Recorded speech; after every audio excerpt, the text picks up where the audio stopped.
This is Everything is Personal with Len May. Ladies and gentlemen, boys and girls, welcome to another episode of Everything is Personal. Hey, everybody. Thank you. Thank you for having us. Yes, I didn't introduce you yet, John, but as usual, well, no, my lovely co-host. The crowd is so off today. They're so giddy after being out from COVID, back from COVID, that they're premature on their applause. Apologize. Well, Mr. John Small. Yes. Welcome. Hey, everybody. Welcome. But I don't want it to steal any of the thunder. We've got a great guest. No, great guest. Yes. Yep. Great guest. So I'm going to try to do an intro, but the guest will do a much better job than me, I'm sure. So today I am grateful to have the former NFL great writer, producer, podcast host, a bunch of other things that we can talk about. Mr. Nathan Ross Jackson. Welcome. Wow. You like that? Welcome, Nate. I got the middle name in there. First name right too, man. That's impressive. Nice. Thanks, man. Yeah, happy Welcome. to be here with you guys. Yeah, thanks for being on. So, did I leave anything out from the intro in terms of background? Not really. I'm a writer. I'm in radio now, so Right. I work for a sports talk radio station here in Denver, Colorado. I left LA. I don't know if I told you that, but I moved out of LA about a year ago. So I'm back in Denver, where I played for 6 years for the Broncos, and I'm doing some radio stuff. And other than that, you got it right. Cool. Nice. So, you grew up in Northern Cali, like San Jose, was it, right? Yep. San Jose, California. Cool. And then you played football as a kid, and then what was your background like growing up? Yeah, so I grew up in San Jose, which is in the Bay Area, and every single kid on my block was in love with the San Francisco 49ers. Those were our heroes. Jerry Rice, Joe Montana, even Bill Walsh, the head coach there, and all those guys. So every weekend and every day during the summer, we were out in the street playing football, and my dream was to be a football player. But my parents didn't want me to play tackle football. My parents were both educators, both teachers, and didn't want their son smashing skulls with other kids. Go figure. And so told me I couldn't play until I got to high school. So I was a swimmer, actually, growing up. Very competitive, very dedicated swimmer. That was my first love, as far as athletics goes, as me competing in it. I was also a soccer player. So it wasn't until I got to high school that my parents said, okay, you're old enough, go for it now. And so I put on a helmet and put in a mouthpiece and started smashing skulls, and that started my career as a football player. But you were a pretty big dude, right? Growing up, like I wasn't huge growing up. I was when I was a little kid, I was pretty muscular. Right. But I hit puberty later than a lot of other kids, so I wasn't. I didn't go into high school as a big kid. I was 5'7", 5'8", 130 pounds as a freshman. Yeah, wow. Not a big guy. So when I first started playing football, I hadn't hit puberty yet, and there I was playing against kids who had some skills and had been playing since Pop Warner. So that was a learning experience for me, for sure. Football is so much about technique, and if you don't know what you're doing, you go out there against guys who do know what they're doing, and they rock you. I mean, they know how to hit, and they catch you under the chin. And so it was a good learning experience for me that first year, especially. But sophomore year, I hit puberty, started getting hair in funny places, guys, and with that, I started playing a little better football, and I grew like 2 inches every year in high school. By the time I was a senior, I was like 6'2", 6'3", and coming into my own. What positions did you play early on, and then through college and then the NFL? Yeah, so freshman year, I was a running back, and I thought I was going to be a running back. They stuck me back there, and like I said, I was the freshman prepubescent kid going up against sophomores who knew how to hit, and it didn't really go well as a running back for me. So my sophomore year, I switched to quarterback because I had a good arm and I wanted to play quarterback, right? So it quickly became apparent, though, my sophomore year that I was going to be a backup because my buddy Justin was the starter. He was the starting quarterback, and I didn't want to sit on the bench. So at the end of my sophomore year, I switched to wide receiver, The last game of the season, sophomore year, I played wide receiver, and I loved it. I mean, I loved having that ball come at me. I've been playing catch so much as a kid and running routes and being in the street and at the park. It was just a natural instinct to catch the ball. And that's what I realized that I was born to do out on a football field. So when I went into varsity as a junior and a senior, that's what I did. I played wide receiver and free safety. Back then you had to play both ways, both sides of the ball. We had like 30 guys on our football team. These days, everyone's specialized. You don't play both ways unless you don't have the numbers. But back then, everybody played both ways. And so I did the same. And then, so when you were coming out of high school, were you getting a scholarship? Were you like, I know you went to Menlo College. Yeah. Was that the one that, so were you being looked at by, Division I schools, or like, what was the situation coming out of high school? Because you started so late.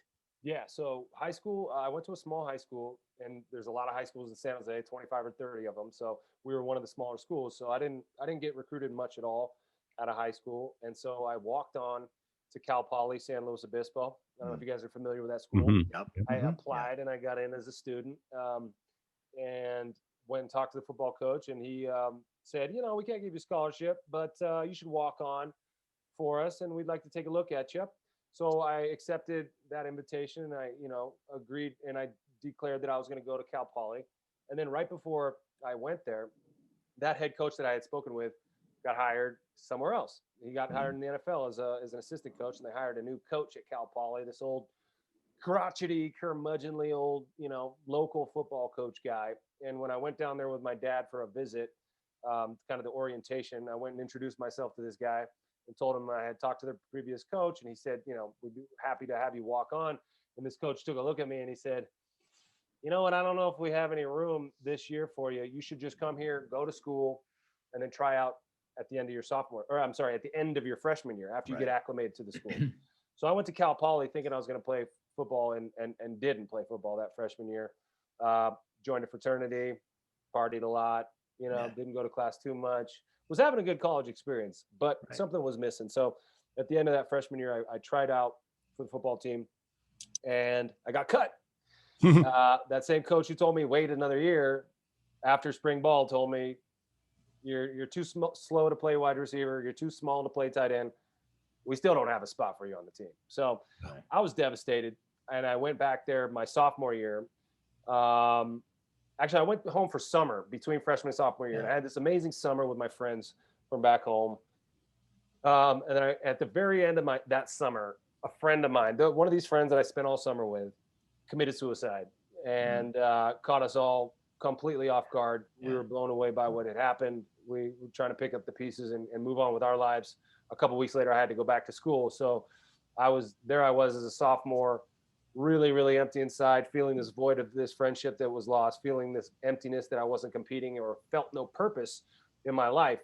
And I started talking to my high school football coach about that. And he suggested, hey, why don't you take a look at a junior college or Menlo College? I hadn't even heard of Menlo College at that time. And it's right up the street. It was 30, 40 minutes from where I grew up in San Jose. It's right down the street from Stanford. But I hadn't heard about it. And once I started doing some research, it was kind of like the stars were aligning and fate was kind of showing itself. And I made the acquaintance of the coaches there and went for a trip there. And then I decided to transfer. And it was the best decision I ever made. I ended up really finding myself there, not just on a football field, but as a writer. I got to write for the school newspaper there, the Menlo Oak. And I had no aspiration of doing that at Cal Poly. But I got to Menlo with 500 students at the school, 100 guys on our football team. And it was this intimate feel there where I really got to experiment with things that I cared about. I actually did some radio stuff there as well. So all the things that I do now or have done professionally, I did there at Menlo College and was kind of given free reign to try that. We had ex-NFL players coaching us there. And my childhood hero, Bill Walsh, his son was the athletic director there. And it's just so happened Bill would come to the games and stand in the end zone. And I had some big games in front of him, and that got the ball rolling for me. And so when I was done with Menlo, when I graduated from Menlo College, I was signed to the 49ers, and that started my NFL career. So you were a walk-on 49ers as well, right? And then, well, technically, there's no such thing as a walk-on. Is it undrafted? Undrafted, free agent. Free agent. So there's 7 rounds in an NFL draft, and then Right. once those 7 rounds are up, there's still a bunch of guys out there that are going to get signed to a team. Right. Sometimes it's a benefit to you if you don't get drafted, because if you get drafted in the 7th round, for example, whatever team drafts you, you're going to that team. You don't have a choice. But if you don't get drafted, but there's still, say, 3 or 4 teams that are interested in you, you can decide which team you want to go to based on what's the most favorable destination for you, whether it's location or you look at the roster, the best chance you have of making the team or whatever. I had 2 teams that were interested in me, the Ravens and the Niners. I, of course, chose the Niners because it was down the street. My childhood heroes were up there. So, I was signed to the Niners as a free agent. Yeah.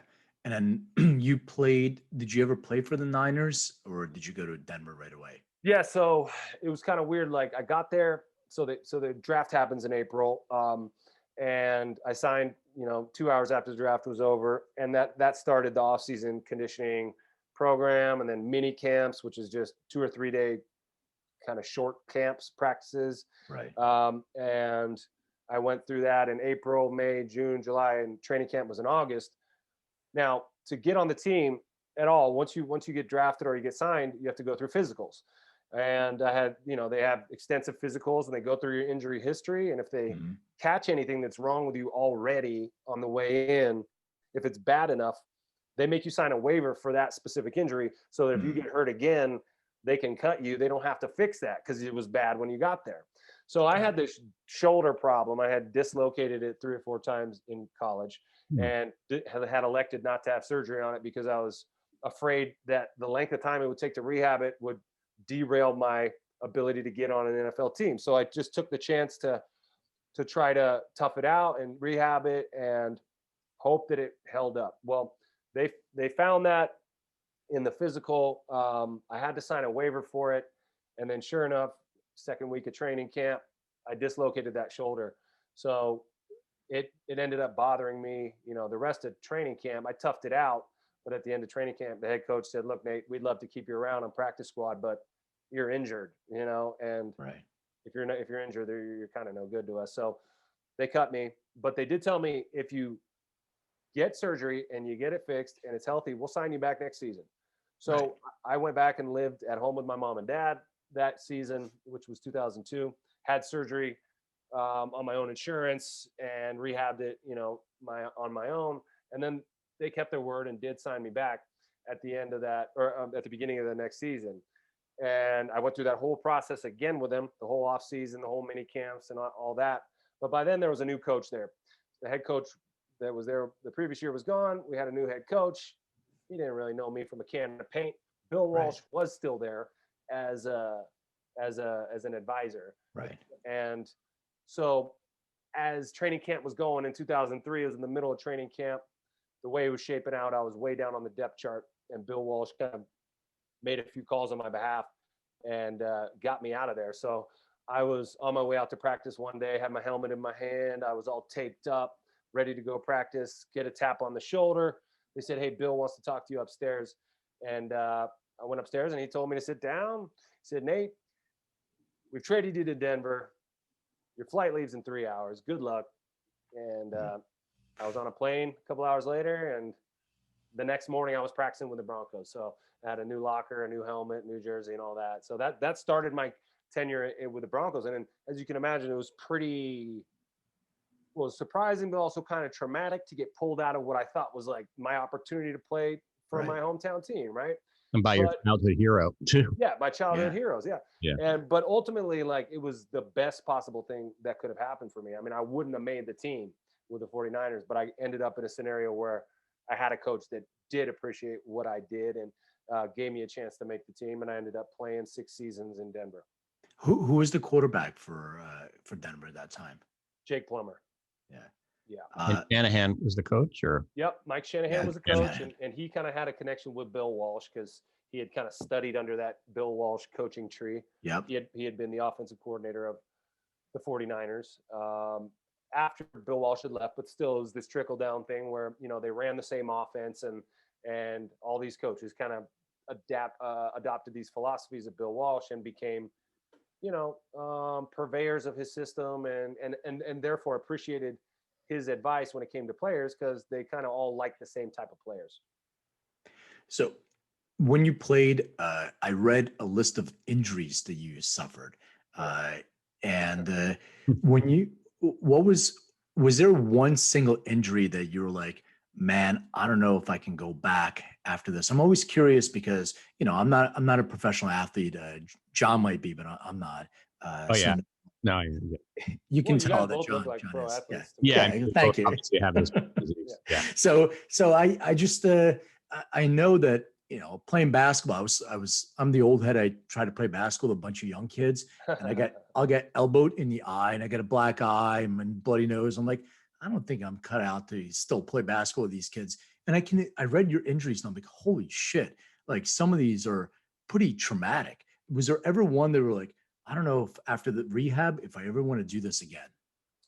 It's kind of sick, but no, I never felt like this is the one I can't come back from. It was always like just another speed bump. This is part of it. It was from a very young age, like these football injuries start happening, and you see that the way to succeed in football is to push through them. And if you get hurt, you rehab it, you come back stronger. And you are constantly, if you're not getting hurt, you're constantly watching guys drop around you. Like I think about this one play when I was in high school that kind of personifies that. I was playing safety. We were scrimmaging a team in San Jose called Overfelt, and their quarterback, who was this really talented athlete, this Samoan guy, was running with the ball. He juked a bunch of guys. He came through the line of scrimmage.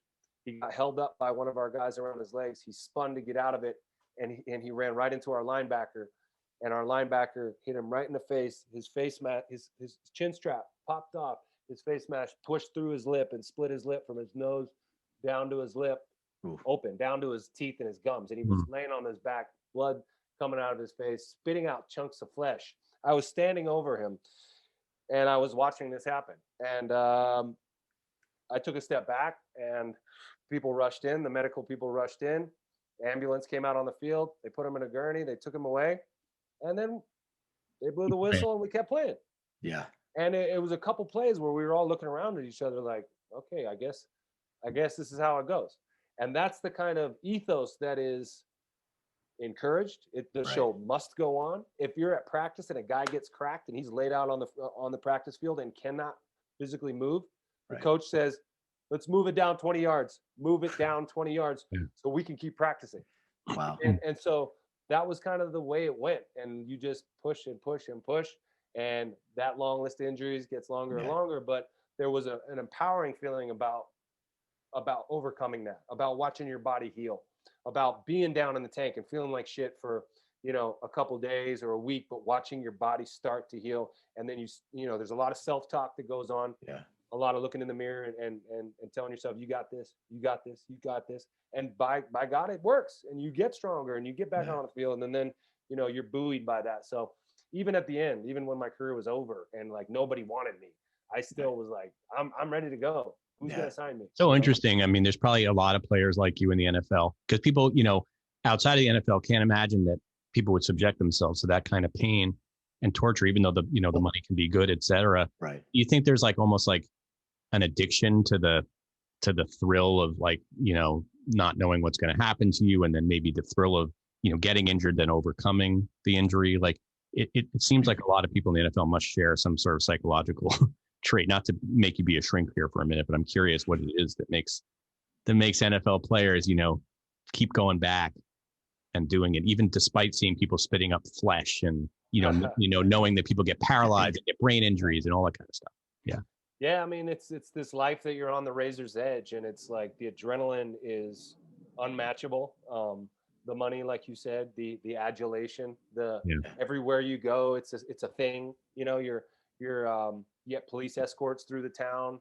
You go right up onto the tarmac. You get onto the airplane. You land at the airport. You land right next to buses. You get on the buses, and there's police escorts through the city, velvet ropes into their hotel room, and then you get out there on the field, and you got 75,000 people screaming. I mean, the adrenaline that you feel when you're on the football field, there is no pain out there. I mean, you don't feel pain. And so the pain comes tomorrow. The pain comes after the adrenaline dies down. And a lot of it is about the way you're treated and the way you identify as a football player. Like my identity was so wrapped up in being a football player that I couldn't picture the future. I couldn't picture life without it, even though I knew instinctively life would go on after it. You can't put yourself in the future, because if you do that, you're gonna get trampled on the field. It's like you really got to believe that you are a superhero, or else you will get smashed. And so that's what you see when you look out there. All these guys believe they're superhuman, and there is some weird kind of thing that happens from the energy of the crowd. And I feel like they're imbued with this sort of momentary armor where you can withstand these types of hits on the football field that you could never withstand if you were just walking down the street. Right. Yeah. If I was walking Like down the Incredible street, Hulk. Yeah. yeah. If I was just walking down the street and some guy hit me like that, probably break a lot of bones. I'd be in the hospital. But for whatever reason, you're so charged up. Charged up that you can handle that. Like you see guys jump as high as they can and fall flat on their backs and just pop right up.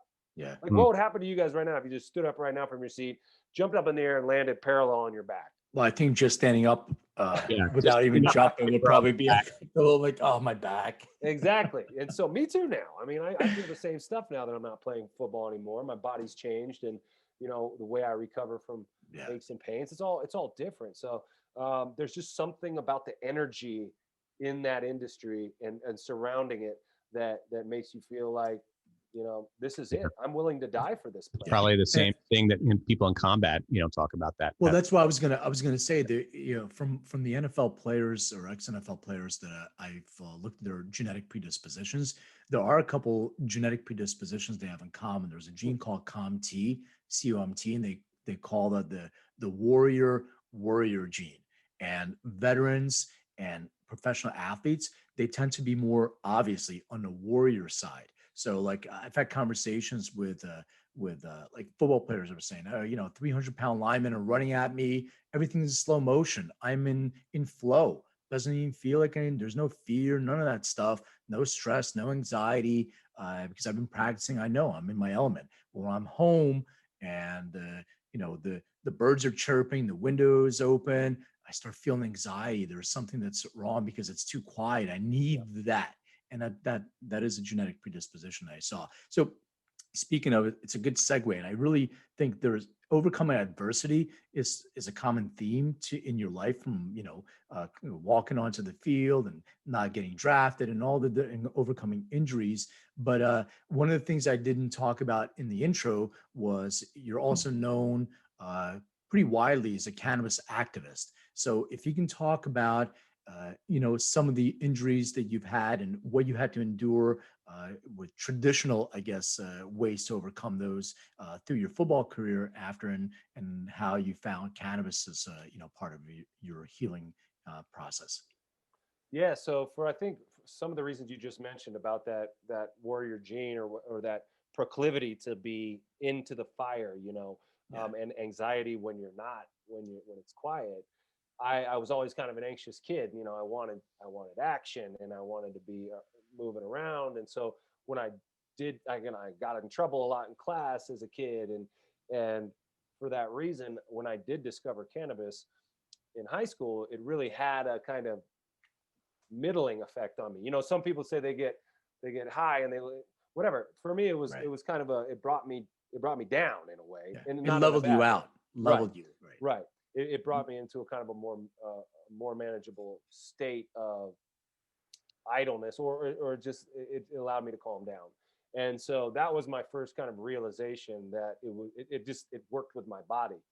But I was still a very dedicated athlete, and those couple years in college when I wasn't playing football, I was probably consuming a little more than I should have been. But then when my football career started to blossom again, I put it kind of in the background and focused on football. And of course, as I got to the NFL, there wasn't a lot of cannabis around for me. I was just the obedient soldier who was going to do everything I could to stay where I was on an NFL roster. I wasn't going to risk getting caught doing anything stupid or, putting anything in my body that I was going to get tested for or anything like that. So what I would do is just take the pills that I was given. And that meant, and based on that long list of injuries that you were talking about, that meant a lot of pills. Every time you get hurt in the NFL, they give you a bottle of pills. And it's not even necessarily an injury that will make you miss time. Just anytime you go into the training room to get something worked on, even if you're not missing practice time, they're handing you large bottles of anti-inflammatories first and foremost. The pain pills come later. Some guys like those more than others. I never really loved them. I didn't like them. But the anti-inflammatories were just constant. And so that was, my first couple of years in the NFL. Didn't really dabble in cannabis much as far as injury recovery stuff. I took the pills they gave me. Right. So I played 6 years in the NFL, and really it was like year 3 or 4 that I started kind of tinkering with my own recovery process after significant injuries. Like 3 out of my 6 seasons in the NFL ended on injured reserve, meaning I had an injury that was significant enough to end my season completely. So that's when I think cannabis is the most effective for football players, is when they're not doing anything anyway. They're going to be recovering. They're not practicing. They're going to be staying at home resting. And instead of having a big bottle of Vicodin and a big bottle of, some powerful anti-inflammatory, they consume a little bit of cannabis because, a little bit of cannabis goes a long way. You don't need a lot of it, at least I didn't, and I still don't. And so it was during the 4th, 5th, 6th years of my NFL career where I had a couple injuries. One in particular, my groin popped off the bone. That's what I was going to say. I was hoping you would say that's the one that made me think I may not want to come back, because when I read about the groin thing, I was just like, man, I don't know. After that, well, it was ugly, man. I mean, it was ugly figuratively and literally. It was ugly. My groin swelled up like a watermelon. I mean, it pushed my genitals somewhere. I couldn't even find them. They were gone. Okay, they were gone, and there was this black and blue watermelon stuff down my pants. And so, I had a week or so. Yeah. I had a week or so where I thought that, where I was like, what am I doing? This is my life. I couldn't go to going to the bathroom. Everything works all right now? Just want to make sure. Yeah, everything's great. Functional? The human body is very resilient. Really is. Yeah, the watermelon's are living proof. Yeah. But that was an injury in which I really did lean on the cannabis. And I was at that point, it was my 5th year, and I was really done taking all those pills. And so that injury was what really showed me the efficacy of it as a recovery tool, because I healed incredibly fast from that one. I mean, way ahead of schedule. Like, I got hurt in week 5, I think, of the season. They put me on injured reserve. They said, there's no way this is going to heal fast enough to put you back on the field this season. But within a month and a half or 2 months, I was good. I felt literally 100% in 2 months, which put me, 4 games left in the season. But my season was over. But it really got me starting to think about this, because I slept better. The swelling was pretty manageable after the initial swelling went down. My mind was clearer. My moods were better. I was more optimistic. And really, that's what the pills to me do. They make me pessimistic. If I take those opioids, I get down in a really dark place. Right. And the cannabis didn't do that for me. Now, one thing I also found out after I stopped playing and I had nothing going on was that while cannabis can be a really good thing when you got something going on, it can be a bad thing when you got nothing going on. If you have nothing to get up for or nothing to prepare for, it's really easy to kind of sink down into it. And when I left the NFL a couple of years later, I had money in the bank. I had nothing but time. I had a long list of injuries to deal with, and I had a proclivity to medicate. And so I, had to go and see the other end of that in a place where too much cannabis can be a bad thing. So it was tinkering with this reality that kind of gave me the perspective I have now. Yeah, I think it's a great point that you made, because, and also, that's what we do. My company does this, looking at DNAs, most of our audience knows, but, talking about this COMT gene, this, if you're the warrior side of it, you're great when things are going. When it's calm, sometimes it triggers other depressive feelings, like some depressive moods, other depressed predispositions to depressive feelings. And if you're consuming cannabis and you're consuming, I'll call it the wrong type of cannabis and the wrong amount, the dose of it, it can actually help to spiral you down into a depressive mood. So some people definitely have a proclivity to that, as you mentioned. So I'm glad you brought that up, that it's a drug. You got to set and setting, being aware of what's, personal to you and understanding what's right for you. So everybody needs to understand that this is not just like a one size fits all kind of thing. Right. Yeah. And, there's been a big push. There's a handful of us who were kind of instrumental in trying to talk about this and get the NFL to understand it. And they have changed their policy, and it is more accepted now in the NFL.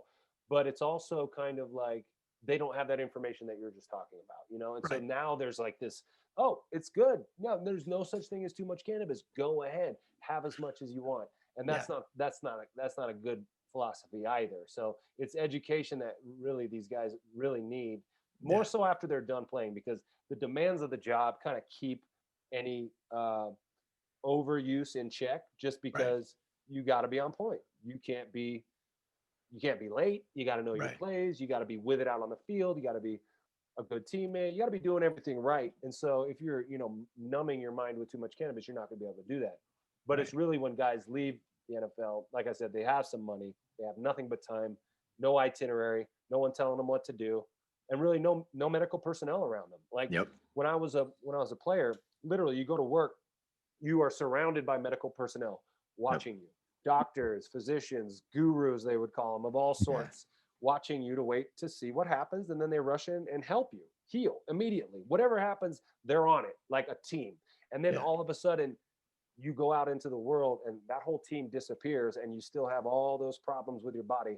And so that's when the bad stuff can start happening. It's got the NFL and all the sports leagues. They need to standardize on everybody, look in their genetic profile, look in their blueprint, so they know exactly what's right for those individuals. They do that on the nutrition side. Why wouldn't they do that through your overall endocannabinoid system? It just makes no sense. One thing I wanted to ask you is, you wrote for the New York Times too, right? How'd you get that gig? I'm just curious. So these were Because just that's John's my thing. world. But cool. I'm a journalist. But no, and you've also written a bunch of books, which is really cool. Well, I'm gonna ask about the book, because I have a specific question about that that will transition. But I'm curious. Well, the articles, the New York Times stuff, and I was just freelance stuff, so I wasn't an employer or anything. But really, what happened was, when I played for the Broncos in 2005, I believe it was, a journalist by the name of Stefan Fatsis, who has written a couple books. His most famous book is called Word Freak. It's about the Scrabble world. But he came into our locker room as a journalist to write a story. Have you heard of Paper Lions? Paper Tigers? No, Paper Lions. Yeah, it was a book written by George Plimpton back in the 70s. And he kind of entrenched himself into the Lions training camp as a quarterback, and wrote about what that was like. So Stefan was trying to do a redo of that, but as a kicker. So he came into the Broncos training camp as a kicker. This was in 2005. We became friends just because, like, I had a writer's sensibility. I wrote for my school newspaper. I wrote an online journal for the Broncos website when I went to NFL Europe in 2004. So I kind of had the mind of a writer, and Stefan and I became friends. So his book ended up coming out. It did pretty well. And then after I was done playing, he encouraged me to start writing. And so he had a lot of connections, and I started just writing these freelance articles, 800 word, 1,000 word pieces about what it was like, what it's like in the NFL for the average player, not Peyton Manning or Tom Brady, but the guy who's just trying to stick around, the guy who's going through those injuries, the guy who's got a watermelon in his crotch, that type of stuff. And I think the article, I started writing for this website called Deadspin, doing a good amount of stuff for that. And then they gave me a lot of freedom. So I wrote a bunch of articles for them. But the New York Times stuff was about concussion. So this was when the concussion stuff was first coming out, and I was able to offer some unique perspectives on that.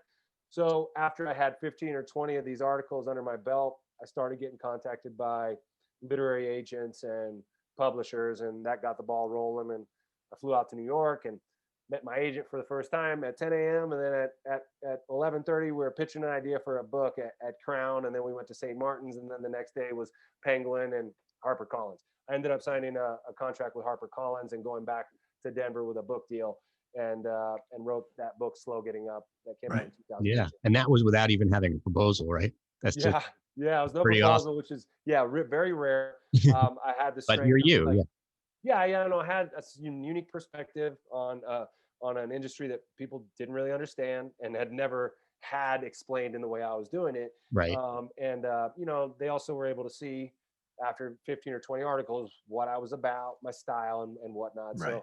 So yeah, it was pretty lucky for me to be able to get that without a proposal. Writers, as you know, I mean, slave over these proposals. They're 30-page. I help people write them a lot. Yeah, Oh, no. do you? Yeah, they're hard. They're really hard. But I mean, there's a formula to it. But it is hard. I mean, it's very impressive that you've written, aside from just getting a book deal, to actually write a book. And you did this without help of a ghostwriter, right? You just kind of did it yourself. Yeah. That's I awesome. just had, a good editor who I really trusted and vibed with a lot. A guy that I connected with on and off the field, but on and off the page. He's a good guy. He's still a friend of mine. So his name's David Hershey. Yeah. I can attest because I just got done writing my first book, which I didn't write. I spoke, and then my co-writer actually wrote it. It was 2 years. Whatever you call it, whatever the technical terminology is, I don't know. That's I just the term now. and That's awesome. transcribe it, and in we get a that tone. light, what do you feel about when people say they read a book when they listen to a book on tape? Have you ever heard people say that? Oh yeah. I tend to do that myself every once in a while. I catch myself because I don't read books anymore. I just listen to Audible the entire time. But I think it's going to be a big difference because the new style of Audible books so like Malcolm Gladwell's last book, he has clips of like specific interviews and audio clips. You can't put that in a regular book. Yes. So have the interactive experience of listening to a book is much different now than it is. But yeah. I still think if you're a writer, you have to read. I do both. I have to read a lot for my job, so I can't just be. I fall asleep now. I've gotten so old, I start falling asleep when I read books now. So I like to read books while I'm taking my daily walk. But I do think I tell writers, if there's any aspiring writers listening, that you need to read to be able to write. It does help. I mean, I can just tell the sharpness of my own writing skills improves when I'm reading. And it's just like, it could be 30 minutes, an hour in the morning just to get your mind working that way. I can really tell a difference when I'm reading versus not. Right. Exactly. Yeah. My ADD kicks in. And as John was saying, I either fall asleep if I keep reading the same book, or I got to pick up. So I have to read like 3 books at the same time. I can't just read one because I have to pick up one and shift and read another and read another. And that's how I kind of stay. I think a lot of people do that these days too, because we're just getting so many ideas in our heads all the time. I mean, you look at your phone and you scroll, it's like you got 10, 15, 20 different ideas about 20 different things coming at you. So your brain's full of them. Yeah. So I have a question. I think I read some excerpts from one of your books. Maybe it was the Slow Getting Up. Is there something called like football or NFL groupies? Do they exist? Of course they do. I mean, there's cannabis groupies. You know that. I have no idea what you're talking about. I haven't met any of them yet. There's literary groupies too, man. Yeah, sure. I mean, there are. But yeah, football, there are quite a lot. You find them pretty much everywhere you go. Actually, no, they find you wherever you go. Like there's certain bars that we would go to, and they would know that we would be there. There are people who know where we're going to be on our path on the road. There are people waiting for us at the hotel, on away games, things of that nature. So yeah, it's that type of job. It's so much in the spotlight. It's so idolized. It's so mythologized. That people want to be a part of it, and people will overlook a lot of character flaws of athletes in order to be a part of it. Creates a lot of volatile relationships. Not all of them work out. Most of them don't. Yep. So, but yeah, lots of groupies. There's other names for them as well.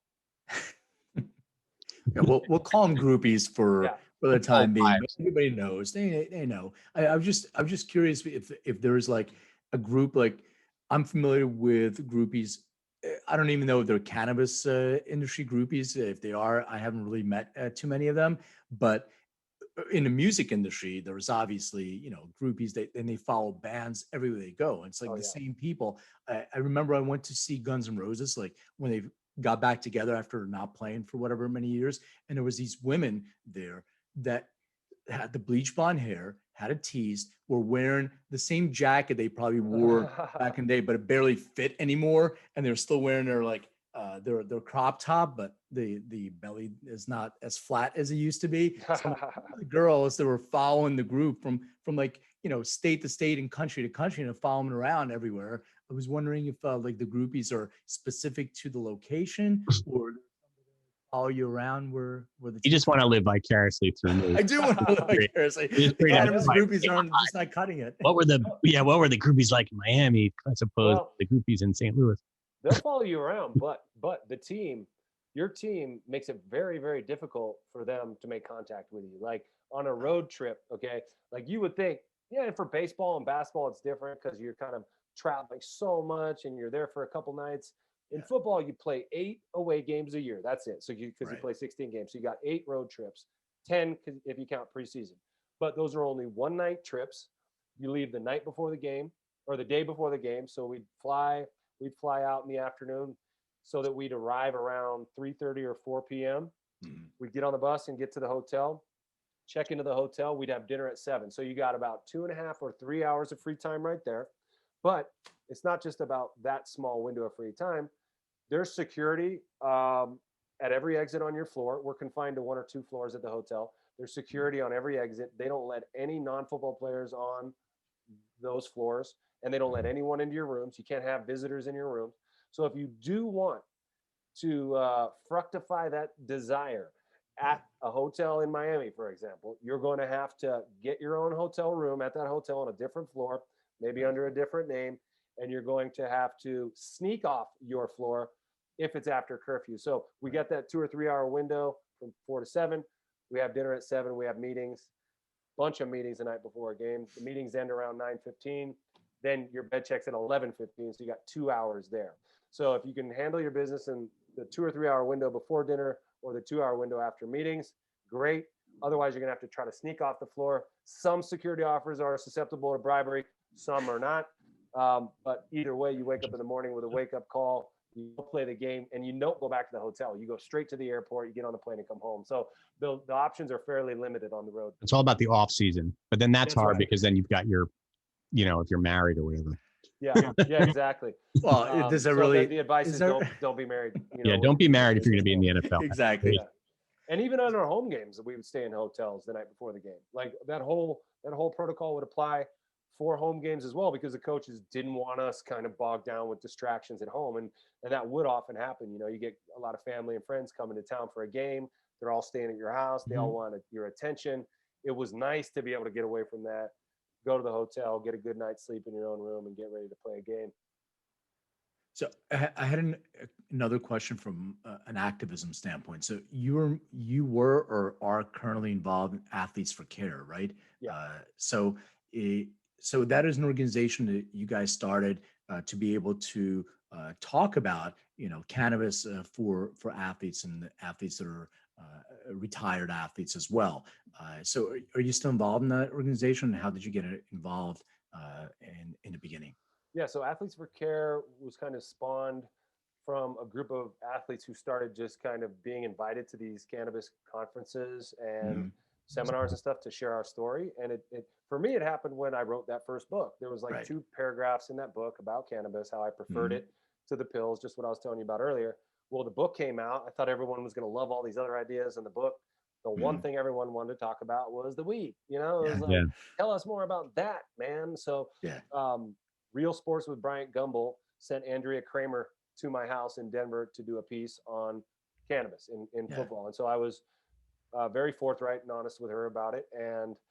And after that came the flood of cannabis folks. And after that, I got kind of pulled into this cannabis advocacy role. It happened really fast. Next thing I know, I'm up on stage with guys like Kyle Turley and Ricky Williams and Riley Cote and Evan Britton and those guys. And it was that group of guys we started getting flown around the country to do these gigs, but no one would pay us. Right. And they would charge admission to these things, and people were Oh, in the yeah. audience. They're obviously getting paid from these people, but they're not paying us. And so I was like, Yeah. well, why aren't we getting money here? And so we kind of started talking about that aspect of it. But then we started talking about some broader philosophies and ways that we could create an organization that could help athletes just speak their truth, you know, and Yeah. and help current athletes and destigmatize this plant and help them understand concussions better and the dangers of pills and all that. So we started this nonprofit called Athletes for Care, to do just that. It's a really big organization now. I think we got like 250 or 300 athletes. Yeah. I kind of stepped away from the cannabis game a little bit Mhm. about a couple of years ago, just because it became like, so cannabis has always been very personal for me. It's Right. been personal. Right. It's been a secret. I've Right. kept it a secret. So, and I liked it that way. You know, I Mhm. liked having that be a part of my life, but not having people know and Right. just going about my life. But that pulled me into this discussion where it was always about the cannabis, and and it started to be this celebrity cannabis thing. And, you know, it was no longer about how this plant can help you, but it was about the people talking about how this plant can help you. And everyone Right. wanted to start their own brand. And there was just kind of like, I started to feel a little yucky with it, and had a falling out with a couple of, you know, people, and just misunderstandings and disagreements. And I was just wanted to back away from it because it wasn't Mhm. feeling good for me anymore. I still have a personal relationship with the plant, but Right. and now I'm starting to creep back into Athletes for Care a little bit, just because Right. I've had some time away and feel good about that. But So, yeah. so I don't know if you're comfortable discussing this or not, and if you're not, then just tell me to shut up and don't ask anymore. But I had the privilege of being on your old podcast. Was it Caveman Poet Society? Was it what It it started was off as called? the Mindful Warrior, Yes, the and Mindful then Warrior was first. and Right. we got a cease and desist letter from these people who own that trademark, and we're like, you Right. can't Oh, call it really? that. We have a company called Mindful Warrior. And so we're like, all right, That's annoying. yeah, it was super annoying. Mhm. So we renamed it Caveman Poet Society. That's So, right. So yeah. Okay. I mean, it was great, and you know, it was you and Evan were the co-hosts, and then I I'm still friendly with Evan, and he was on our show, and I ran into him not too long ago. We were hiking together, and him and his brother as well, and I kind of mentioned that you know, you're coming on the show, and he was like, oh, you know, well, maybe that was one of those falling outs that you mentioned. So I said I would offer an olive branch and say if there was a way that we can get you guys together, because I don't know, I really like your energy. So I don't know what happened, and you don't have to talk about it in any detail, but is there an option that exists for a reconciliation? Well, it wouldn't be on the air, that's for sure. It would have to be, No, I have you him know, on the waiting. I have him in the waiting room right here. yeah, Just about to he's right Evan, here. ready? Come on in. Zoom No, class. No, look, I mean, it was, I didn't mean it would be like part of the yeah, show. no, I no. just meant like because I like you guys individually, and I thought you were cool together. So if there's a way that I can offer that as an olive branch, because he's open and willing to have that discussion. I don't want to speak for him, How Right. about obviously. a weed brand? Well, you know, I don't know. He's spiked. There was a lot of feelings involved in that, and it could be a cautionary tale for you guys, because it started as a disagreement with the podcast. Right. It was the direction of our podcast and the work we had done on that podcast. And as you know, Len, you came on a couple of times. Yeah. We were working really hard on that podcast. Yeah. Um, Sure. Put a lot of time, put a lot of money in it.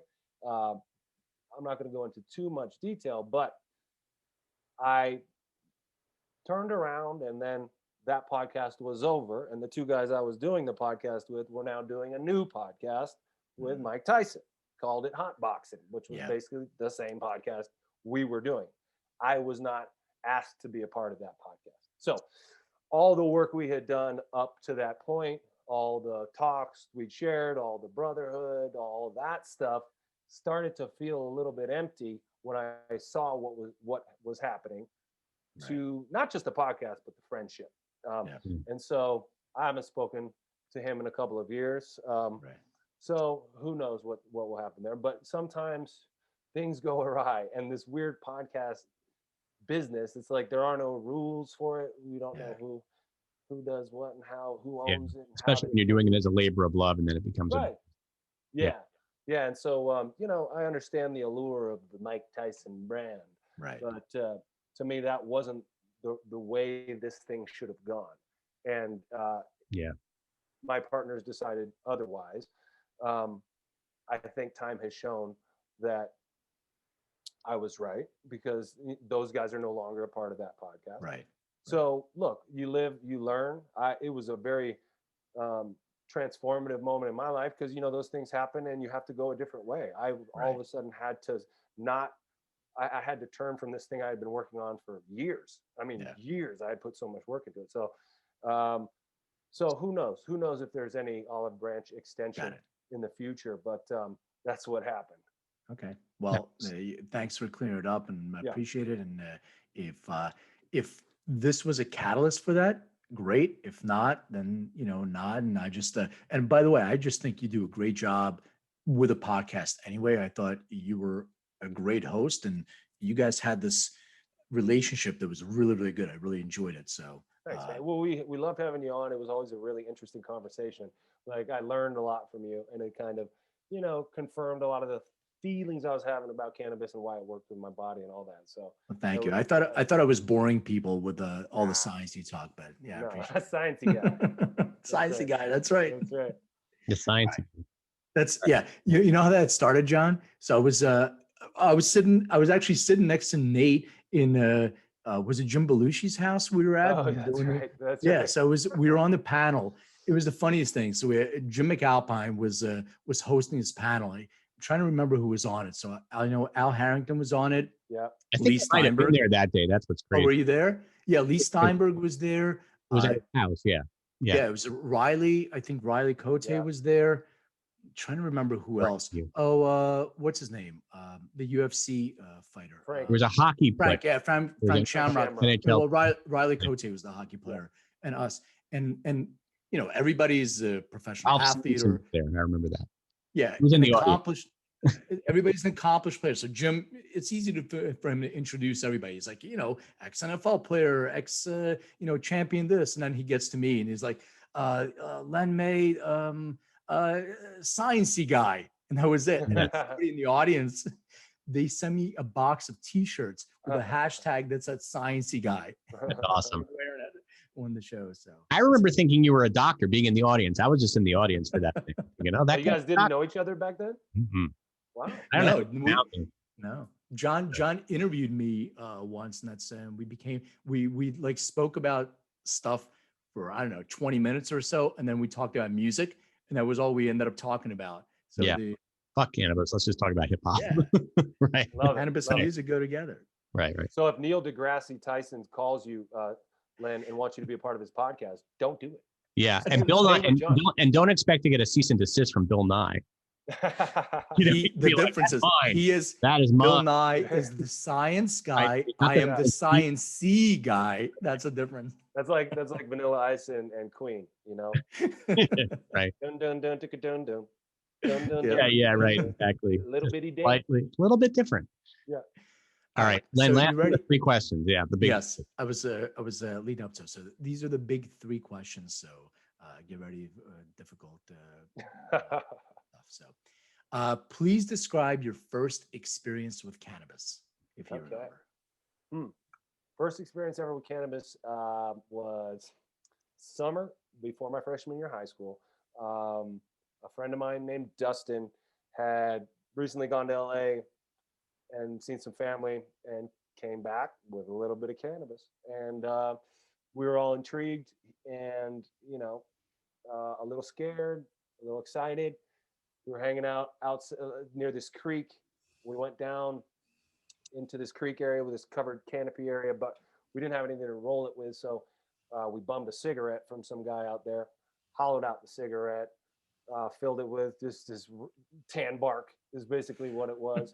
And then we went into this little enclosed bamboo area near the creek, and we lit it up, and I took a couple puffs and felt nothing, nothing. But Dustin, who was the experienced one, because he'd probably done it once or twice, was like coaching us through it and telling us what we should be feeling. And he had these sunglasses on, And he's like, put on these sunglasses, man. It looks like you're in a movie. So I put on the sunglasses and tried to see that movie I was in. Didn't really see that. It took a couple more times, of course. Sciencey guy can explain why that is. But that first time ever was down by the river. Right. That's pretty cool. But it wasn't a negative experience. You just didn't really feel. No. Didn't inhale, maybe. I've had very, very few negative experiences. Yeah. It's always agreed with my body. Cool. The only negative experience is when you're like drinking as well, and then you decide that a couple big bong rips are going to be a good idea. Then how are you with edibles? Do you do edibles? How do you consume? You know what? Now that you mention it, the negative on the edibles, man. I'm like a 5 milligram guy. Yeah. Like maybe 10. 10, and it's almost too much for me. It's really strange.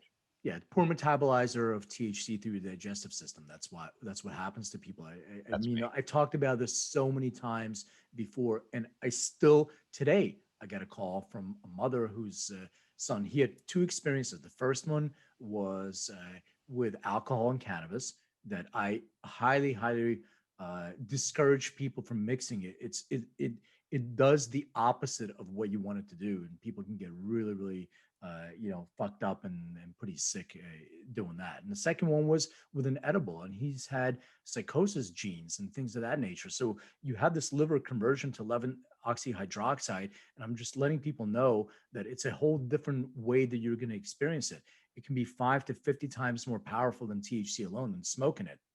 Slower onset if you're a poor metabolizer, longer onset, and you can be high for several days. And if you have other genetic predispositions like psychosis or anything of that nature, that can be triggered and can be a very, very uncomfortable experience. Yeah. Although we should say that some companies have figured out ways to make edibles skip that liver, right? I don't want to do a. You mean one that I actually do a podcast for? Yeah, I know who you're talking about. There are brands with nano. There has not been right. No nanoemulsification, for those of you that know, like what they're doing is shrinking down the molecule to a very small size, so it gets metabolized as it's coming through your first pass before it hits your liver. That's the idea of it. There has been very, very, very little science behind the efficacy behind those. So I'm just letting people know, do your research. It's an individual personal experience. And if you're a poor metabolizer, you know this about yourself. And the way you're going to know this about yourself is take a DNA test. The genus cytochrome, they're called cytochrome P450, CYP2C9 is the one that produces the enzyme that metabolizes THC. If you're a poor metabolizer, I would highly suggest you avoid an edible. So, all right, sciencey guy. I like the number. I'm done with that. That was sciencey guy. All right. That was good. All right, question number 2. So John and I are both music guys. Is there a song or an album like this is your kind of go-to that you like, whether you're consuming cannabis or not, but this is sort of your genre or album that you like to listen to? Well, when I first really discovered cannabis, I was also really discovering hip hop music, and so I would say their Southern Playlist to Cadillac Music by Outkast, Creeping on a Come Up by Bone Thugs and Harmony, also East 1999 Eternal by Bone Thugs and Harmony, Midnight Marauders by Tribe Called Quest, of course.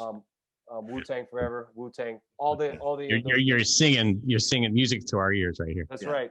Except for the Bone Thugs thing, I never got it, man. I just went to a party before COVID. One of those, I think, one of the Bones, they released a cannabis brand, so I got invited to whatever they're unveiling, which was really odd because they had a guy that was tattooing people at this party. Not the most sanitary place to do that, but seemed like a good idea at the time. Yeah. And they performed, which is it's cool. Like it's cool. They're not great live because of what they do in the studio. It's very complex. The melodies, the harmonies they do. Yeah, I can imagine. It just doesn't work live. But the stuff a lot of hip hop is that way. Yeah, a lot of it is. A lot of Wu-Tang, for example. There's 7 of them. So you go to a live Wu-Tang, they all have microphones. Like 7 right, you're like with a mic. Yeah. It doesn't work, but in your car, it's beautiful. I mean, it's great. Exactly. Yeah, I went to see Wu-Tang right before quarantine for the 25th anniversary of the 36 Chambers, and they had brought on Redman to do ODB's parts, Wow. which was fantastic. Yeah. It was great. Redman is, I mean, I could keep going on that list that I was talking about. Redman's on there, Lost Boys, Mobb Deep. And then all the solo albums from those Wu-Tang members were really good. Yeah, agreed. Cool. We had Schoolie D on our show. Did you mention that? Schoolie D is old school. I don't know if you know. Yeah, I'm not I sure don't really if know Schoolie D. yeah. But we also had Be Real. Be Real. So that was. Oh, nice. Yeah, Be Real. I mean, love so that. is part of it, man. Yeah. And you remembered that Len brought him some cannabis. He remembered Len from way back in the early 1990. From Wow. 1990. He remembers that? Like, you were that kid that brought me the cannabis at backstage at the Come show? on. Wow. No, it wasn't backstage. It was Oh, it was at his to hotel. room. Yeah. It was to his room. Wow. Yeah, it was Good. See, that's the kind of impact cannabis can make on people. Yeah. They still remember. It brings people together, man. It really does. For sure. All right. Last question. Well, yeah, so good segue. What has cannabis meant in your life? Oh, no. Yeah. So like we were just talking about bringing people together. I mean, a lot of my friends, we became closer through using cannabis together. I mean, from high school to college to as an athlete to life after sports. I mean, meeting you. I mean, the cannabis is really a communal experience, and it's just this shared experience where, it's about, I don't know. You do something together, you go somewhere together, you let your guard down, you enter this kind of higher plane together, and you have this, not even, it's unspoken. I mean, yeah, you have amazing conversations and you learn interesting things about each other, but you also connect in ways that you can't describe. And so I think it's been really great for my friendships, and even my relationship with my wife. I mean, we bonded that way. And so it's allowed me to not be so aggro as well, and be so crazy. It's allowed me to kind of calm down and observe before I jump, and be more thoughtful and empathetic, sympathetic to people. Not always think about myself, not be so selfish to put myself in other people's shoes. And that's what it's meant for me. Does it meant you a little faster getting up? Sorry. Yeah. A little faster getting up now. Right. Well, I got a little baby down there too now. He's a 1-year-old, so he's wow. fast Yeah, you're not actually ever gonna go sleep after that. Haven't slept in a couple of years now. So. All right. So bonus question. If you can remember, describe what your room looked like growing up.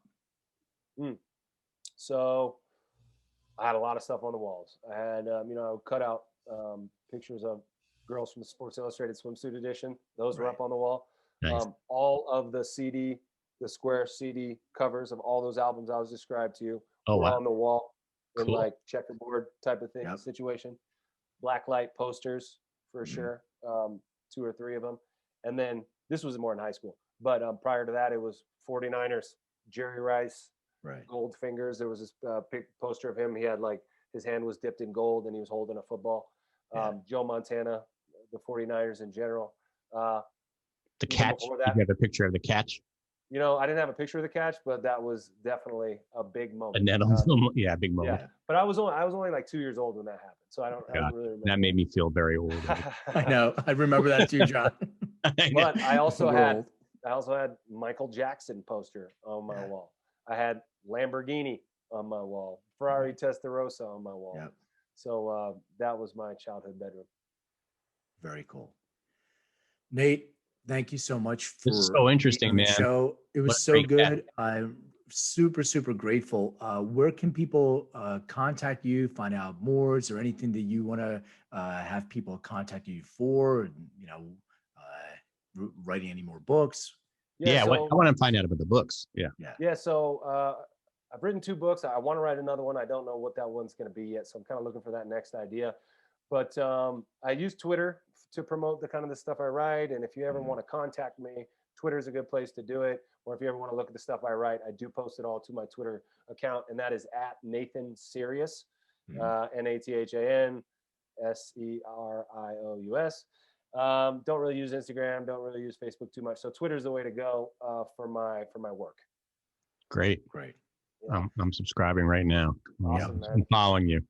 Thanks, guys. Brother, thank you so much for being here, and let's stay in touch. And Definitely. hopefully, when you have your next idea for a book, uh, come Well, on you know, in I'm calling again. you for my podcast right go about ahead. now to talk about your book for sure. Right about now. There you go. Love it. Cool, man. All All right. right, guys. Thanks for Appreciate having you, me on. man. Take Thanks a care. lot. Thank All you, right. Nate. Take Bye care, bye, man. guys. See ya. I love when you have athletes on, man. Yeah, he's great, man. Cool. He's such a descriptive speaker. Like I saw him the first time I saw him was at Harvard. So there was a conference, I'm trying to remember which one, but that panel that he was talking about with Ricky Williams Yeah. and all that, and Marvin Washington, I think may have been Mhm. there, and Kyle Turley, and he was so eloquent when he spoke, and I was like, it really connected with me. So I'm so grateful that we became friendly. Maybe I can work some reconciliation, but it sounds like there's Yeah. Well, that sounds like there's two sides to that story. But yeah. yeah, you tried. I mean, I thought that was brave that you even asked, and he was very gracious about answering it. But he was kind of like, no olive branch for me. I know. I told Eben too. I knew the story, but I knew it from Eben's side. Right. So, but I can empathize with what I think happened. you did what you could. Yeah, I think you. Yeah, and if we ever have a falling out, we'll have him broker the peace deal. All right, sounds good. Do you know the nominees for the 2021 Yes. Rock and Roll Hall of I Fame? looked it up for you because this is why I'm such a great co-host. So this year, should I mention? Should I tell you? Yeah. This is who. So we're going to talk about the Rock and Roll Hall of Fame, our favorite Yes. topic, very contentious topic. So the nominees this year for 2021 are the Foo Fighters, the Go-Go's, Jay-Z, Carole King, Todd Rundgren, and Tina Turner. And there's going to be an additional class of 2021 in the performers category, LL Cool J and Billy Preston. But good. Which I don't understand. What does that mean? Does that mean you're not quite good enough to be in the Hall of Fame, but we're going to give you some performers category? Yeah, it sounds a little bit like a bullshit thing. Well, I think what Jay-Z, and this is I want to treat this really carefully because I don't want to say people don't deserve to be in the Hall of Fame. It's not up to me to decide. I just think that there may be some people that should be in ahead of the people that are in. So I'll kind of that's. I don't know what like how in the NFL there's a certain year, like in the baseball, the NFL Hall of Fame, there's certain like you have to have been out of the game for like 10 years. Oh yeah, no, this is the way. So that I do know. So it's to qualify, it has to be 25 years from your first original album release. So from the year that you dropped your first album, it has to be 25 years. Has it been 25 years from Jay-Z from his first album? Jay-Z seemed like a weird. Here's my issue with the Rock and Roll Hall of Fame. I mean, I've got a lot of issues with him, and I have no. We have. I mean, by the way, Questlove has apparently a lot of influence in the committee. So same with Gary Dell'Abate. Now you turned me on to Questlove's podcast, and I listened to his interview with the Avalanches yesterday, which was really great. But to step back, and I was doing a little research on the Rock and Roll Hall of Fame, and there is some criticism, which I think is warranted, which is it is the Rock and Roll Hall of Fame. So why is Jay-Z being? I just feel like it's already kind of a weird thing. Like, Jay-Z is not rock and roll. There should be a Rappers Hall of Fame. It's not probably as big as the Rock and Roll Hall of Fame at this point, but it should be. I think it's getting a little murky with like who's in it. Like it feels weird that Jay-Z is in a Rock and Roll Hall of Fame, and then you have like, I don't know. I feel like there should just be a Music Hall of Fame. It should be either the name should be changed to the Music Hall of Fame, which would then be cool, or and believe me, I'm like the first person. Like I love hip hop so much more than I love rock and roll. So this is not a slight against hip hop. Well, it's not even hip hop. It's all the other, like even if you look at the other nominees, they have different types of music. There's jazz players and some jazz musicians. Rock and roll. I mean, I guess she's kind of rock and roll. She's more rock than Aretha Franklin. Right. You're right. It's not just hip hop. It can be a lot of, so I feel like it's weird, a little bit weird already. Like you don't have like, you have the Country Music Hall of Fame. That you don't have like, rockers in the Country Music Hall of Fame. It's weird. But you have country musicians in the Rock and Roll Hall of Fame. you do, which is another thing, right? So there's no dividing line. It's kind of a free for all. Anyway, you're right. Jay-Z seems like a weird choice. Although Biggie was in last year, I think. Well, Biggie was in last year, but okay, just for this year alone. So you have LL Cool J as the honorable mention or whatever that award is. But they put in they put Jay-Z in maybe in his first. I love Jay-Z, by the way. I think he's great. But I mean, besides, where's African Bambaataa, if that's the case? Like that's where it gets really crazy because all the founders of hip hop aren't really in there. Right. The Sugar Hill Gang is not in the hop rock. No, and they are like the Tribe is not in. I mean, I know. I mean, Jay-Z, Jay-Z is obviously a legend in hip hop and a very important figure. But if you can't really put Jay-Z in if you don't put in the founders, right? You're saying God, is Grandmaster Flash in?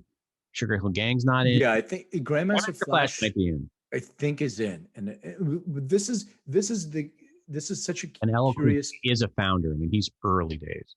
Well, if you're going to start with, and Run DMC is in, and Public Enemy, like if you're going to start with that, let's build the foundation first. If they're going to start introducing hip hop as part of, and Rock and Roll Hall of Fame means to me now it's the Music Hall of Fame. It's no longer Rock and Roll Hall of Fame because you're letting in all different genres. Okay, so if that's the case, let's build the foundation. If we're introducing hip hop, let's put in the Sugar Hill Gang. Let's put in, Grandmaster Flash. Let's put in African Bambaataa. Let's let all these bands, and then foundationally get us to what's modern.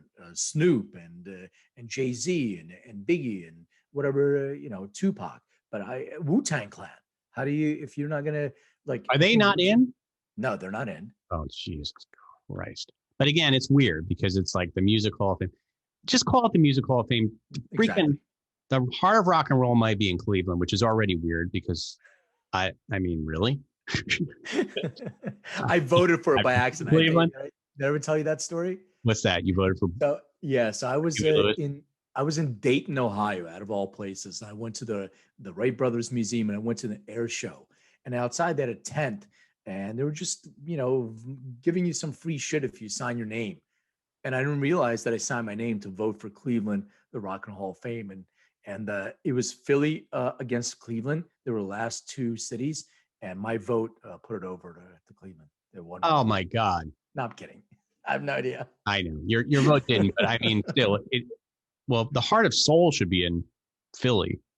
But I don't know, or Detroit. I mean, Detroit is a huge, Motown, all that stuff. All right, so let's go.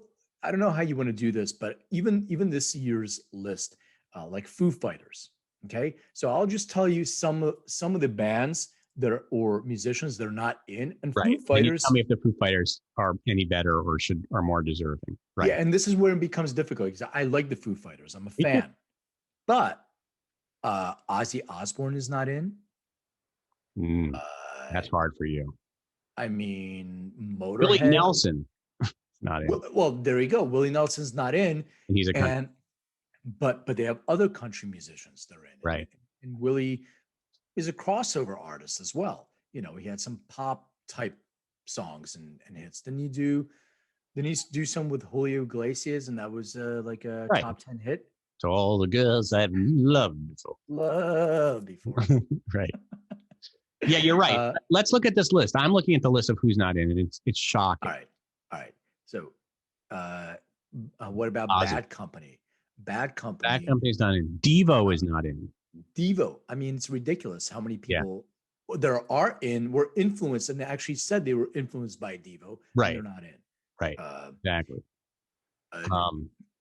Tom Jones. If you're gonna go soul and like that old school, Tom Jones. I mean, has a ton of hits. Diana Ross. Shocked me.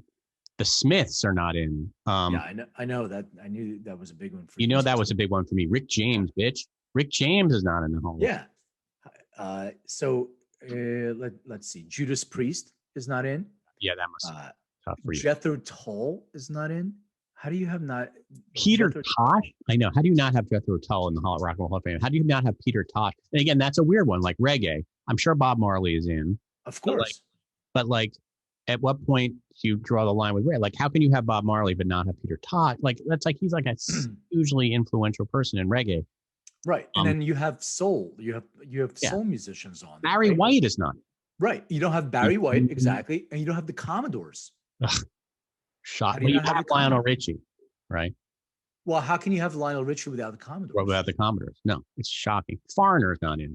Yeah. Let me see what else. Peter Frampton, the Monkees are not in the Hall of Fame. And Kool and the meanwhile, you Gang. have Kool and the Gang is Chicago. not in. Yep. By the way, Bon Jovi is in the Hall of Fame. Yeah. I mean, I don't know how you feel about Bon Jovi. I was never. I respect Bon Jovi. I'm you know, I'm I feel from like they're like Philly, so- that's like a pop band. I don't know. Like Exactly. they don't like how are they influential? You know, I mean, they had like a lot of hits. They had a few hit songs, and there was a moment. But how is that like? How are they more influential and important Right. music than say all the bands we just mentioned? You just, Right. And you have Blondie in. Pop. And I like Blondie, but you don't have Pat Benatar in, and Right. you don't have Diana Ross in, but you have Blondie, I know. which makes no sense. And you're You know what? absolutely right. You know what's an interesting one? There's certain like solo artists that are in that are like amazing in bands, but on their own aren't really great solo artists. So like for example, and listen, there's no bigger Beatles fan. I fucking love the Beatles, right? But Ringo Starr, just on his own, was nominated. Now I could he's like, I mean, really? Like, I know it's like almost like saying God should be in the Hall of Fame, but why is Ringo Starr like on his own in the Rock and Roll Hall of Fame? Like, Well, I think he has a solo career. He still tours, and he had the Does. Traveling not Wilburys. Right? good. I guess maybe the trap. But again, he was part of a band. I don't know. That's It's true. very controversial. I'm going to say that Ringo Starr, get him Should out. not be in the Hall of Fame Get him out. Just kick him out. as a solo artist. What has he ever done? And then Stevie Nicks is another one who I absolutely love Stevie Nicks, Right. but she really had like a few good solo songs, but she really is Fleetwood Mac. And so it hurts because Well, you're right. You're right. Stevie Nicks is in, but like Diana Ross. Here's the flip side of this. So the Faces are not in, but Rod Stewart is in. So Right. you know you have where there are a lot of Faces hits. I think Rod Stewart as a solo musician probably had more. So is Genesis in? And is Phil Collins in? You know, that kind of thing. Is I Peter don't know. Gabriel in? Phil Collins, I know, is not in. Right. As an What about Peter Gabriel? I don't know. Somehow I feel like Peter Gabriel should be. Dude, they don't have Chubby Checker in the Hall of Fame. How do you not have Chubby Checker in the Hall of I Fame? mean, he kind of start rock and roll. I thought so. Wasn't he one of the guys that was One like of the the first. originators? Yeah, it makes no sense. And then you have, No. bands. I Like, think it's fat shaming. I think that if he had been a little bit lighter, pissing me off. They're just very. So the there's a meters. couple other ones that I want to mention. Joe Cocker is not in the Rock and Roll Hall of Fame. Crazy. I mean, huge, major hits and like And live major performances. influence. Yeah. Huge influence. And here's so let's do this. Read that list again of the 2021 nominees, and I'm going to tell you who I think should be ahead of them. Even though I respect them, and I'm I'm really proud and happy for some of these bands to be in. But like Foo Fighters, let's start with that one. Okay, so if you're gonna include Foo Fighters, and I already mentioned Ozzy and Motorhead and all that, but let's even go more modern. You don't have Soundgarden in, which is same. You don't have Jane's Addiction in, and you don't have bands like Scorpions, who paved the way for bands like that, who have huge hits internationally. Black Crowes, who at one point were like the number one rock band in the world. They had they were like the only people doing rock and roll for a little while. Like seriously. Exactly. Like, Their album went 5 times platinum. I mean, it's ridiculous for them not to be in. And I already mentioned Jethro Tull. So yeah, okay. So that's rock. What's the next one? Foo Fighters. Foo Fighters. Who else do we got on this list? It's the Foo Fighters, the Go-Go's. I mean, that's a pop 80s band, but it's weird that the Go-Go's is going in. They had like 4 really good songs, but you don't have Duran Duran. You don't have, if you're going to go on that kind of. Duran Duran is not in? No. Duran Duran is not in the Hall of Fame. Oh, they need to be in. I I mean, mean, Billy especially Idol. If we're gonna be going into the '80s stuff like Billy Idol, Duran Oh, Duran, Eurythmics. the Eurythmics are not in.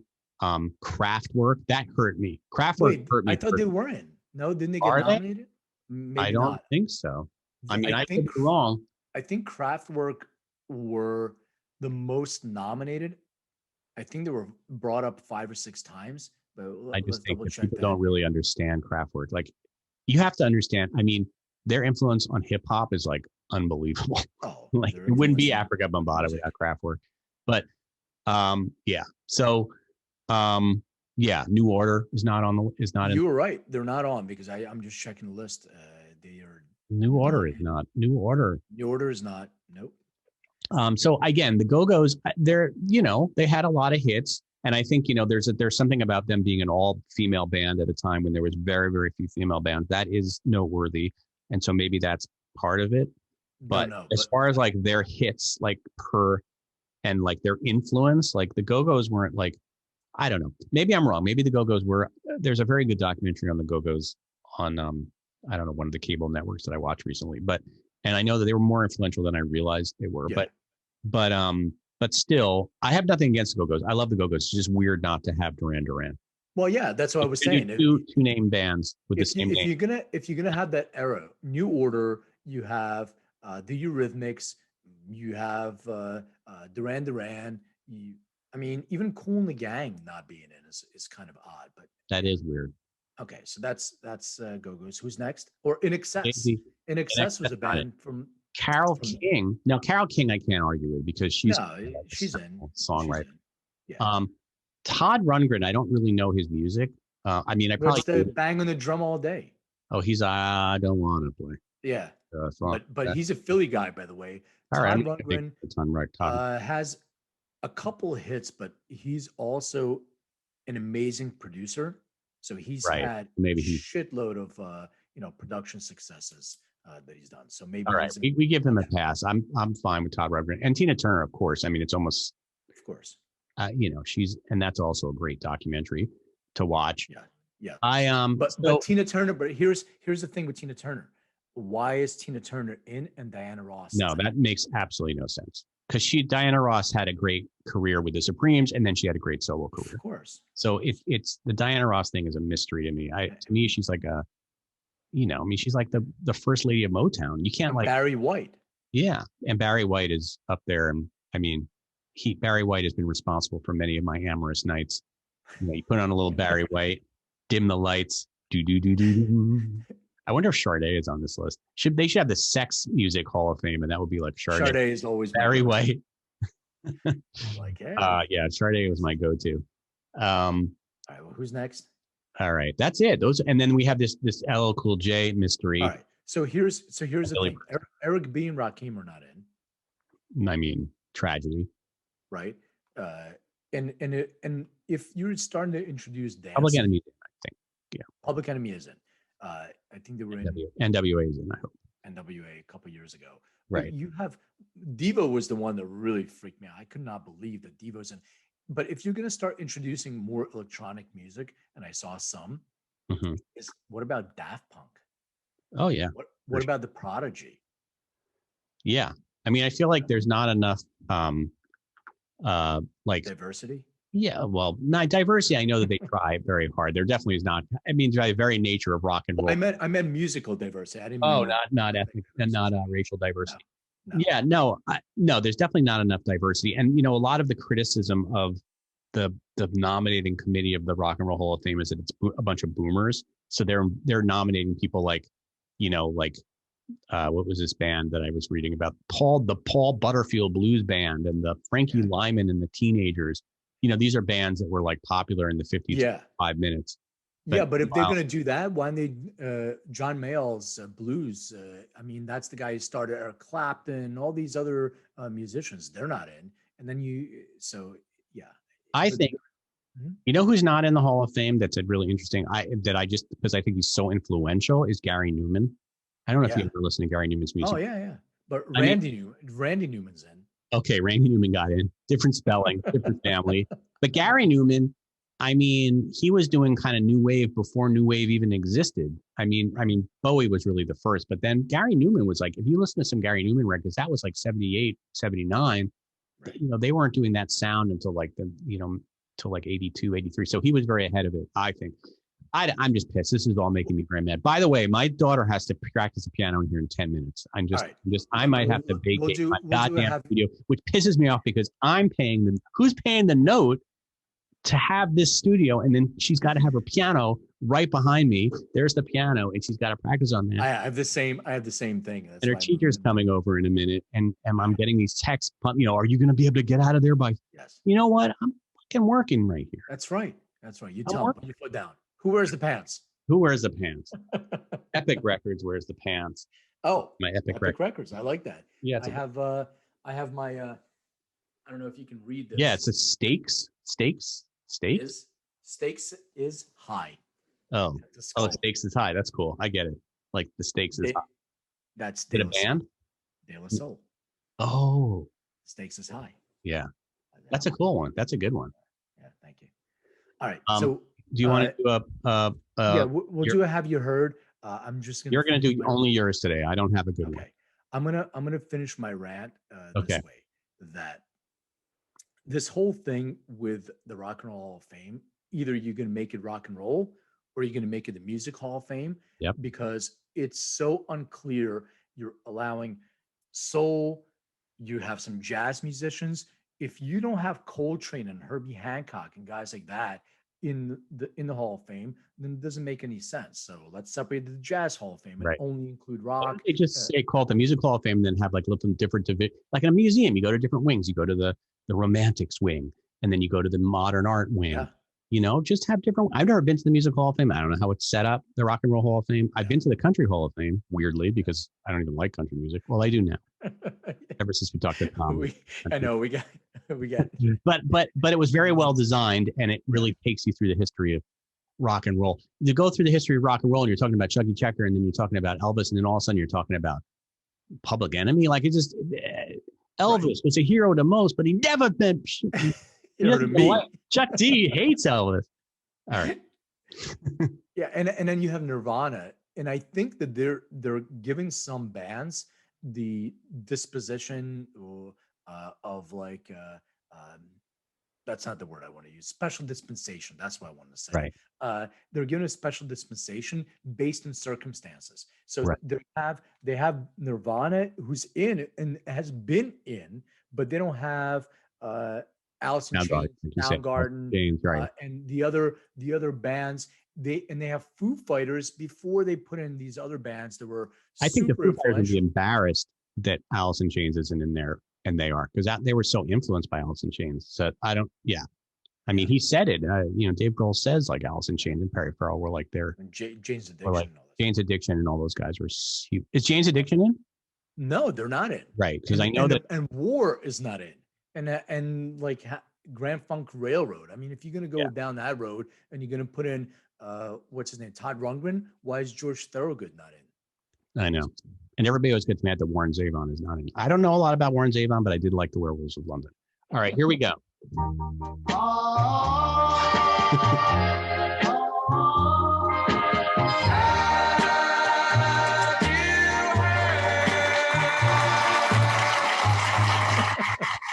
That was a double effect. I love it, man. It's a crooner version. It was a crooner version. Okay. Let's see. Those guys are probably in the Hall of Fame. Whoever sings that freaking song. All right. That's how. Ready for this? Yes, I'm ready. I'm closing my eyes so I don't see what the group is. Damn it! I looked a little bit. Yeah, but you won't know who it is. Okay. No, I have no idea who the freaking hell. Here we go.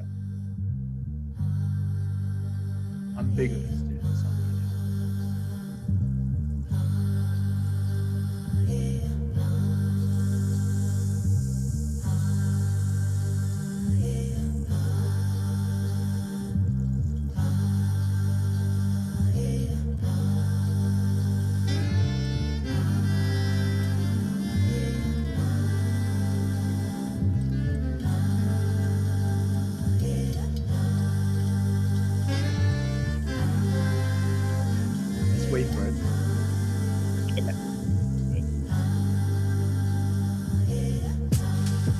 there. my life damnation. You realize all the time we wasting. You realize all the pain we facing. Please pour a cup feminine libation. My gosh, we raising. Please sympathize all the lies we raising. Please realize all the time. Family energy, drank a couple quarters on my chorus, then I code up. If I rule the world, money stacks for all my daughters. Never asked for payment in the womb ×9. Now we see the blood on the street times try. Feminine energy, balance up the indestructible in the vaginal. Heaven in thine, heaven is mine. Spiritual, lyrical, mother sang sweetest taboo, rickle kind. If I was astonished by the level of shame, feminine energy reign. Intuition and ambition, intuition shine. Intuition and ambition running through my veins. Pour out the love, let the healing begin. The birds and the bees. That's dope. I feel a lot of Lauryn Hill influence in that. Right? There's- I was thinking the same thing as soon as I heard it. Yeah, it's definitely like a little bit of Lauryn Hill in there, but definitely like has an African vibe too, which is very cool. Yeah. So this is Sampa or Sampa. I'm not sure. how you pronounce SAMPA. it. SAMPA, the Great.